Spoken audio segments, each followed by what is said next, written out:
자, 12강의 3번이고요. 제목 먼저 보면 The impact of familiarity. 자, 친숙함의 영향이죠. 어디에 미치는? 바로 진실 판단에 미치는 영향이고요. 자, fluency가 지금 유창성이라고 나오고 있는데요. 유창성 말고 능숙함이라고 적어주세요. 능숙함 또는 능수능란함 뭐 이렇게 나올 거예요. 자, fluency가 function, 자, 작용을 한대요. As the brain's attempt, 자, 어떤 뇌의 시도인데요. To make fast, intuitive judgment. 자, 이거 첫 번째 문장에 나오죠. 빠르고 직관적인 그런 판단을 내리기 위해서 작용을 하지만 결국에 이런 게 좀 안 좋은 점이 있더라 하는 내용이 나올 거예요. Fluency serves, 자, 능숙함이 기능을 한다. As a mental shortcut, 정신적인 지름길이죠. For processing information, 자, 정보를 빠르게 처리하는 그런 역할을 한대요. 그러나 it can cause error, 그렇죠. 오류를 야기할 수 있다. In judgment, 자, 어떤 판단에 있어서 when familiarity overrides accuracy. 자, 우리 override 하면 중시하다라는 뜻이죠. 자, 뒤에 거보다 정확성보다 앞에 있는 익숙함을 조금 더 중시할 때 결국에 이런 오류가 생길 수 있더라라는 내용이고요. 자, 바로 갑시다. You could think of fluency. 자, 너는 자 이런 유창성을 think of A as B죠. 뭐로 생각할 수 있다. As the brain's attempt. 자, 뇌의 시도로 생각할 수 있고요. 어떤 시도? At making a fast and intuitive truth judgment. 그렇죠. 빠르고 직관적인 진실 관련된 판단을 만들려는 그런 시도로 볼 수 있다. As opposed to. 자, 뭐와 대비하는 거죠? More deliberate. 조금 더 뭐 하고요? 자, deliberate 하면요. 신중한이라는 뜻이죠. 신중하고 분석적인 그런 평가와 대비되는 빠른 이런 판단을 할 때. Of course. 물론이죠. 물론 the fact that. 자, 이때 the fact는 사실이고요. that은 동격이겠죠.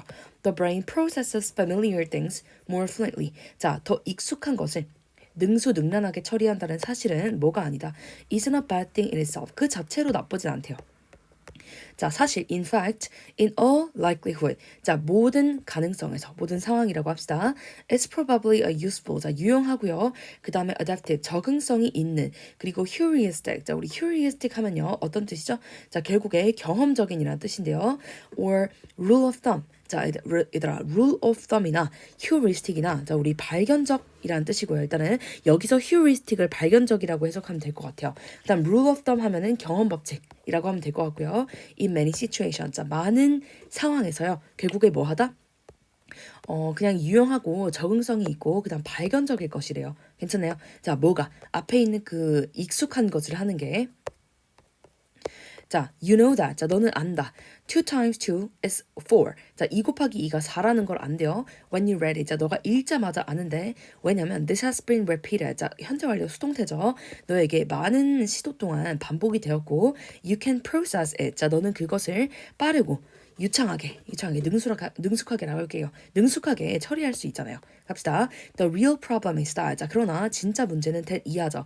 Something can be true or false. 자, 무언가가 진실일 수도 있고요. 거짓일 수도 있대요. For many reasons. 많은 이유로. Other than familiarity. 그렇죠. 자, 익숙함 외에 여러 가지 이유로 참이거나 거짓일 수 있대요. 자, 그래서 결국에 이게 문제라는 거죠. If I were to ask you, 자, 내가 만약에 너에게 묻는다면, 예를 들어서, how many animals of each kind? 자, 각각의 그 종류 중에 몇 마리 동물을 Moses took, 그 모세가 가져왔는지를 묻는데요. 그와 함께, on the ark. 자, ark라고 하면 방주라고 할게요. 방주에 모세가 몇 마리의 동물을 가져왔니라고 묻는다면 이 구절 끊고요. Most people would say two. 자, 2개라고 얘기할 거예요. Despite the fact. 자, 어떤 사실에도 불구하고 in the biblical story. 자, 성서에 나오는 걸 보면요. 바이블에 보면 it wasn't Moses on the ark. 자, 사실 모세가 아니었다는 거죠. 바로 그것은 누구였다? It was Noah. 그것은 노아였다는 거죠. 자, 우리가 7번 문장의 예시에서 알 수 있는 것 우리가 익숙하죠. 그러니까 뭔가 이 얘기가 익숙하고 이거는 뭔가 2명인데 2마리인데 라고 얘기를 하지만 사실 얘는 오류잖아요. 얘들아. 이 질문 자체가 오류가 있잖아요. 근데 그거를 우리가 인지하지 못했다. 갑시다. This doesn't matter to your brain. 자, 이것은 너의 뇌에 문제가 되지 않는다. though는 그냥 하지만이죠. 문장 처음으로 그냥 하지만으로 해석하면 돼요. 왜냐면 it's just predicting familiar answer. 그냥 익숙한 답을 예측하고 있는 거다 얘들아. 괜찮나요? 자, 쌤이 이거 예시 들어줄 때 그 얘기했어요. 자, 산타가 타고 다니는 동물은? 하면 대부분의 사람들이 이제 이거를 루돌프라라고 얘기를 할 거잖아요. 그쵸? 근데 사실 이 질문이 틀렸죠. 산타가 타고 다니는 게 아니잖아요. 이 질문 자체가 오류가 있다. 왜냐면 타고 다니는 게 아니라 타고 다니는 건 썰매잖아요. 그러니까 이거는 애초에 답을 할 수가 없고요. 결국에 질문 자체가 틀렸지만 우리는 루돌프가 익숙하니까 우리는 그냥 익숙한 답을 예측하고 있는 거다라고 예시를 줬어요. 자, 서론부터 보면 능숙함과 내 직관적인 판단. 그쵸? 신중한 분석이 아니라 빠르고 직관적으로 진실을 알려는 그런 시도로 볼 수 있다. 이런 플루언시가요. 익숙함을 토대로 능숙함을 이제 처리를 하는 거죠. 자, 그리고 익숙함의 역할과 한계에 대한 글인데요. 자, 익숙한 정보를 효율적으로 처리하죠.